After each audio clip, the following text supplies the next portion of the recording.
Namaste, friends. It is Thursday, May 18th, 2023. At least that's my story. I think it is. 7:30 in lovely Catonsville, Maryland. It's 46 degrees today. Burr, coat and gloves. It's definitely chilly. It's been in the 40s every morning this week, actually. I went out Monday morning wearing shorts and a running shirt thinking I would be fine, and I froze. So, a lot of things going on. Of course, there's always things going on in my life. The only thing I will comment on right now is I had a wonderful Mother's Day. I got to see all of my children and grandchildren and my mother. I had a wonderful Mother's Day, and all kinds of things happened that day, all kinds of fun. So that was good. This week, after all kinds of crazy and having all five grandchildren, six, but I only had five spend the night. Grandchildren spend the night in their new room last weekend and all these crazy things. I was eager to get back into a week where I went, things are back to normal. My job, my everything, trying to settle in and be normal. Getting some bike riding in this week as well. Had a wonderful bike ride last night. Rode down to the river and lo and behold, ran into my son on his bike. So my son joined us for a loop that we do, the river loop that we do. That's beautiful. We get to ride through Old Ellicott City, Maryland. It's a historic area and along the river. So he joined us for that, and then we continued on for a little while later and stopped and got pizza at Franco's Italian Bistro. We sat outside and we froze, but it was a good pizza and it was a good night. So yesterday, like many people, I saw the picture of Martha Stewart on the cover of Sports Illustrated swimsuit issue. Now I have to say, Martha Stewart is gorgeous. She's my, I love Martha Stewart. I really do. I've always admired her. Even when she went to jail, she did something wrong. She paid the price, and I think she's really.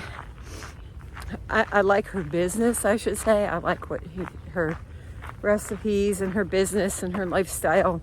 Of course, she is a woman of extreme privilege. Of course, and she's a celebrity. But I just thought it was interesting. She looked beautiful on the cover.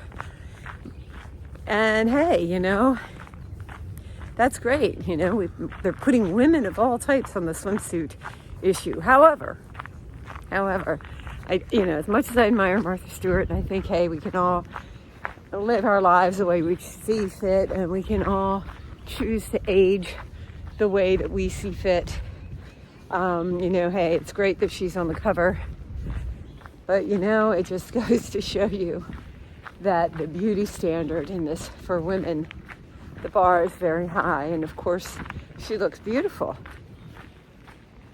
But her lifestyle, her money, her privilege, all contributes to that. And I think it's great. I think Martha should be Martha. I think she's wonderful. But again, we don't look like that. Most of us don't look like that. And that's okay.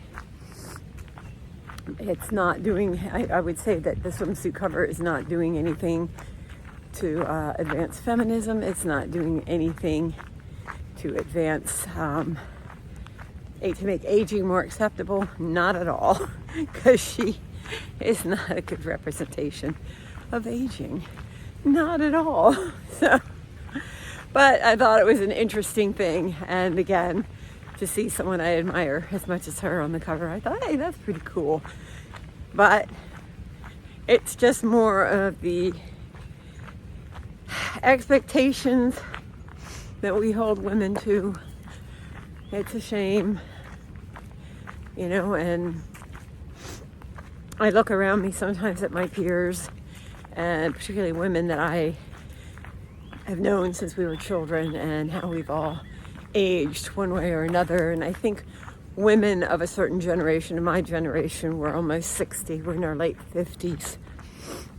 we grew up in a culture where thinness was necessary.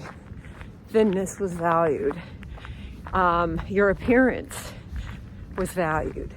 Everything in life hinged on your appearance. And in so many ways, it still does. And this is why women of a certain age, postmenopausal women, women over 50, we're invisible. I've always thought that, there comes a time where we're invisible.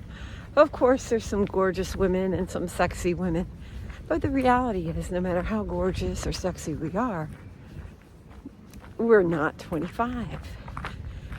We're, we do become invisible. Not to everyone, obviously. I'm married. I met my husband.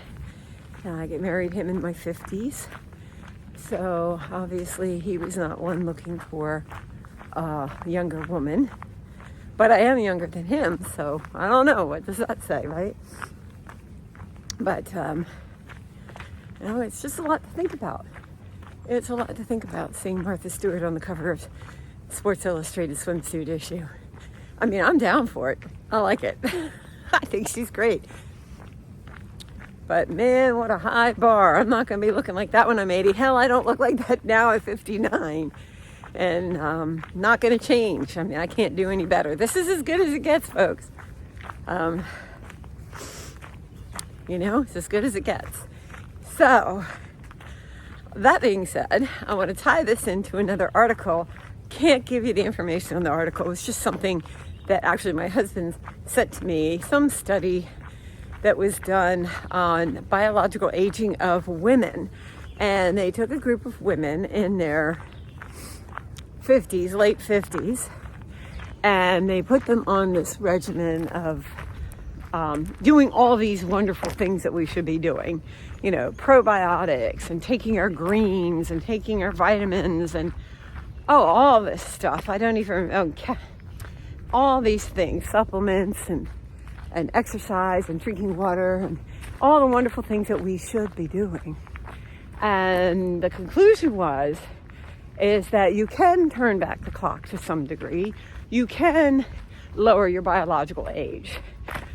My takeaway, again, it really comes down to nutrition.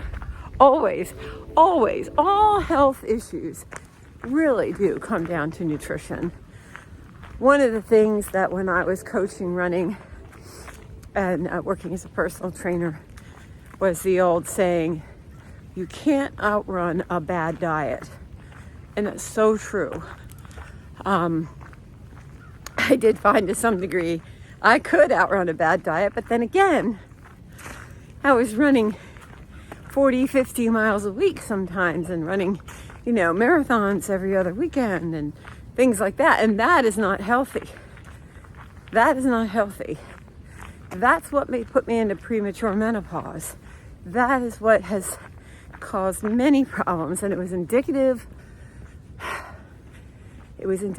of mental issues I was dealing with, or should I say situational issues I was dealing with at the time. It was an escape mechanism, but that's another story too. But if you do moderate exercise, walking, getting your sleep, staying hydrated, putting the proper nutrients in your body, eating real food, of course, all of these things do help us feel better and increase, or should I say decrease, our biological age. And looking at the study, again, it has made me really consider my personal nutrition. I take a multivitamin for women over 50 every day, even though if I don't have enough in my stomach, I heave over it. Gosh, I hate that vitamin. I do take my vitamin.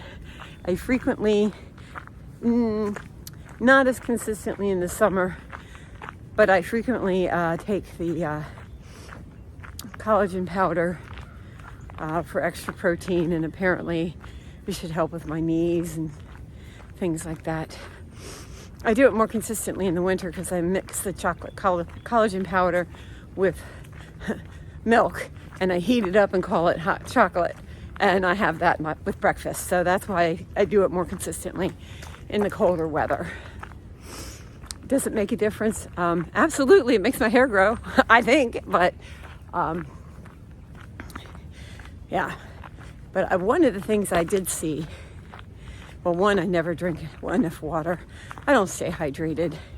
And I even wake up sometimes at night, so thirsty. So I know I need to drink more water. That is just being lazy. Even though I have water on my desk every day, I don't always drink it. And one thing I am intrigued with is this whole greens powder thing, or maybe just smoothies. I do eat greens. I eat a lot of salad. I eat collard greens, broccoli, all these things. But I know I don't get enough from that. So I am considering some kind of way to boost my intake of dark, leafy greens, which will probably be smoothies. I don't know. I will throw spinach in my smoothies, but I'm not one, I've never been one to promote any kind of supplements, powders, pills. I've always been about real food, but I'm just at this point in my life where I just feel like I can't take in enough real food. I mean, I seriously would have to have somebody prepare things for me. I don't always eat properly. I do love my pizza. I do eat out a lot, but generally when I eat out, I do take an eye towards nutrition, and I have to admit it, calories. I reduce the cheese, I reduce red meat. I usually get some kind of salad. But I am a lover of hamburgers and french fries, so I'll often get hamburger and french fries, no cheese, and I'll eat half and take the other half home. Yeah, I'm that person, because I eat it for lunch the next day, or give it to my husband. So I think that's the takeaway. Thinking about Martha Stewart and her gorgeousness, and thinking about aging and how we all age differently and how that's okay, and accepting my aging. But I am going to look into the nutritional aspect a little bit more, particularly the greens, possibly probiotics as well. I'm going to start doing a little research on that, and I'll let you know how that goes. Thank you so much for listening. Enjoy your day.